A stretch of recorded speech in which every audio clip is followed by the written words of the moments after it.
Hi everyone, Lisa PFAU here at PFAU Academic Writing. If you just finished listening to our podcast, thanks so much for listening to our interview with Ina and Shah on real estate, housing, investment, and I hope that we found that really helpful to you as you maybe are moving out on your own as a young person, or you're a parent of a student, or you're just someone interested in a young person interested in investing. We hope that that helped you and you learned a lot. So, as usual, we have a writing exercise.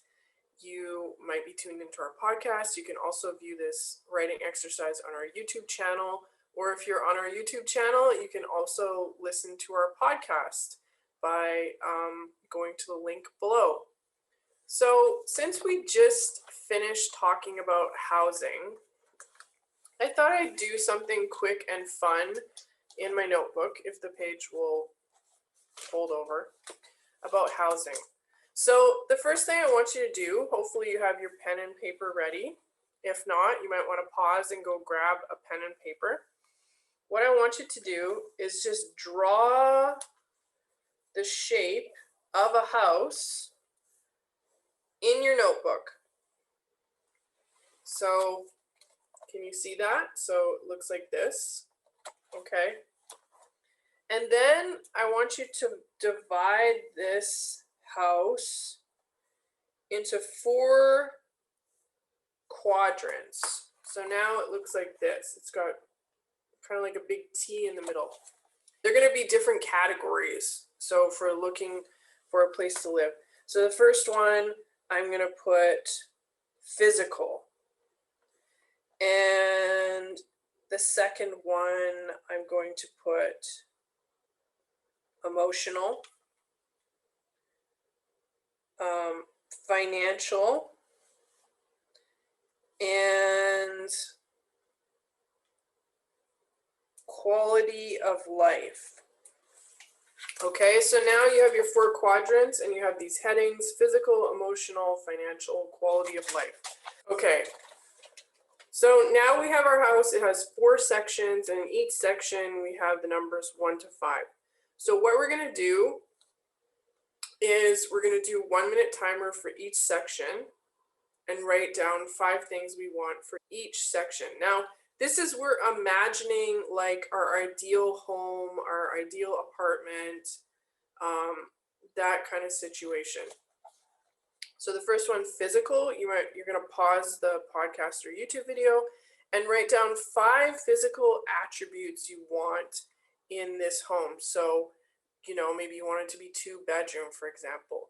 Maybe you want it to be a 20-minute walk from work or school. Maybe you want there to be AC, like your 5 must-haves. You know, some people like baths, so if there was only a shower, they couldn't live with that. So think of what are your 5 must-haves, physical must-haves in this space. Put the timer on for 1 minute, write them down, and go. Okay, so we're back, and I'll just share with you what I wrote down, and these are actually things I have in my current apartment. So outdoor space, I have a balcony, lots of counter space.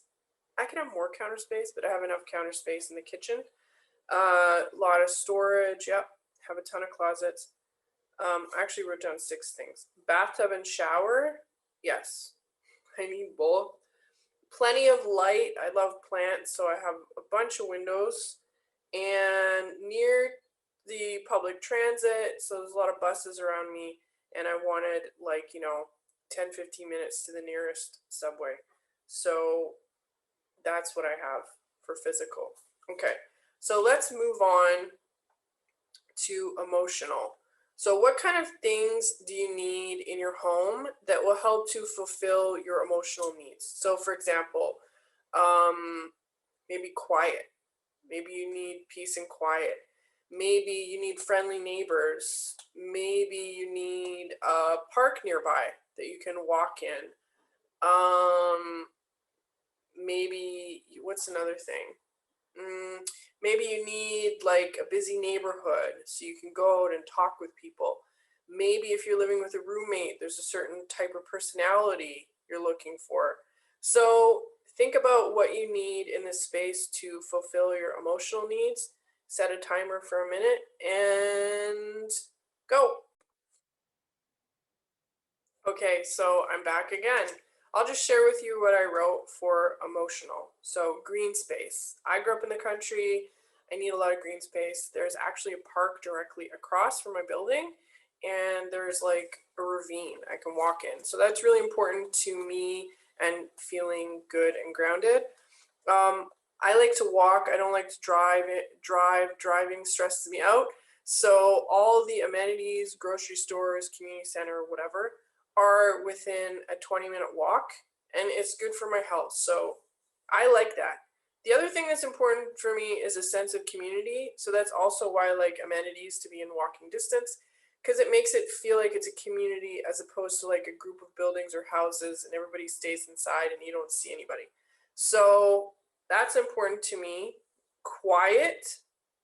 I don't really like the busyness of downtown. I like kind of peace and quiet when I sleep. You can hear the birds chirping.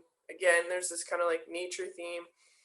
And because I care so much about community, I like friendly neighbors, so I get along well with most of my neighbors. I chit chat with people. I just was talking with some ladies outside on my way home today. So I give everybody treats at Christmas.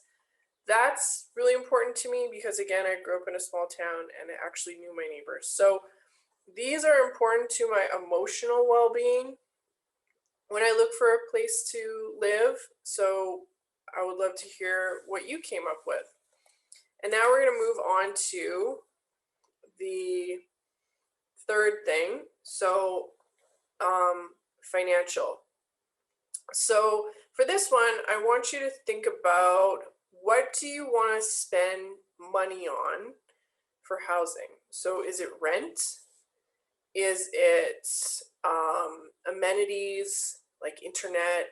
I don't know what other specials, air conditioning, that kind of stuff. Transportation. Do you want to spend money on transportation, or do you not like spending money on transportation?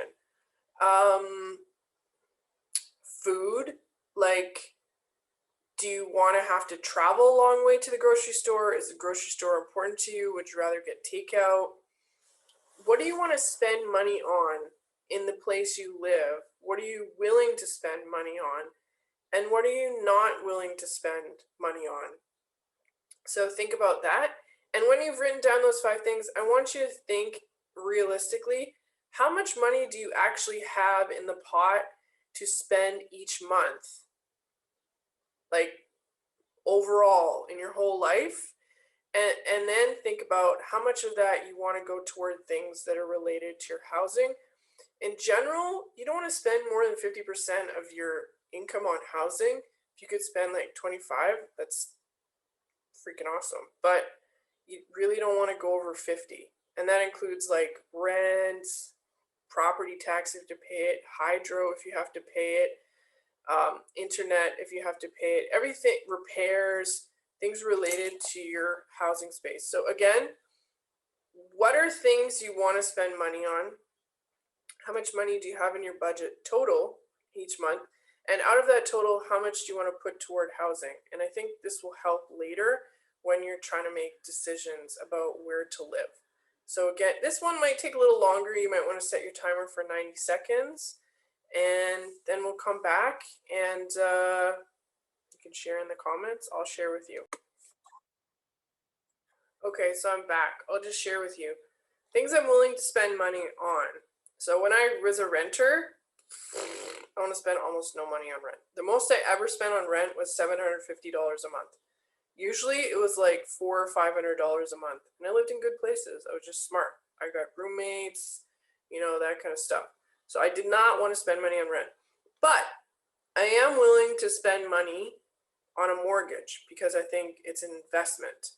So that's something I'll spend money on. Internet, because I need it for work. If I didn't work at home, I wouldn't have internet. I don't care. I would go to the library and get DVDs, which is what I used to do. Groceries, like food, I will spend money on food. So, I mean, is that kind of related? Yeah, because some people don't, they want to like eat out all the time. I actually have 3 grocery stores, more than 3 grocery stores around me. Having grocery stores around me is really important because I love cooking. So I'll spend money on that. I'm willing to spend money on upgrades to my space. So, you know, I got paint, I got different things to fix up my space to add value. So I like to spend money on those kind of things. Things that don't add value, like fancy dishes, I get them at the secondhand store. So drills, equipment for upgrading the house, lighting, that kind of stuff, I'll spend money on. Gardening. Again, I love plants. This is important for my peace of mind, and it also, you know, improves the space where I live. So those are the things I would spend money on. Now, I'm just going to give you a fake number, not how much my actual budget is. But this is kind of like an average income, maybe. So I'm going to say I have $5,000 a month to spend total. That's my monthly income.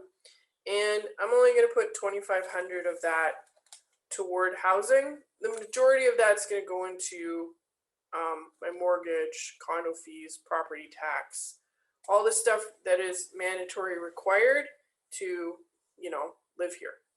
And then just a little bit to these other things.